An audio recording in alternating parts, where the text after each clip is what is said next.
حضرت سفیان بن عیینہ رحمۃ اللہ علیہ فرماتے ہیں کہ البدعۃ احب الی ابلیس من المعصیہ، کہ ابلیس کو گناہ کے مقابلے میں بدعت زیادہ محبوب ہے۔ کیوں؟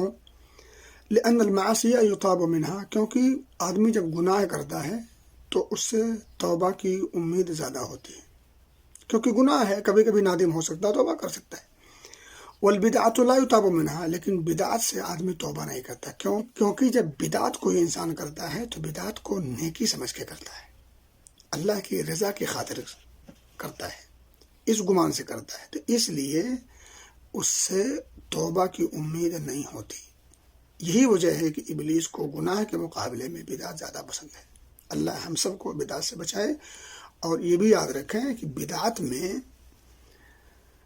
جب آدمی پھنستا ہے تو سنت سے وہ دور نکل جاتا ہے، کیونکہ جہاں بدعات کا رواج ہوتا ہے وہاں سنت کا خاتمہ ہو جاتا ہے، سنت وہاں سے روٹھ جاتی ہے۔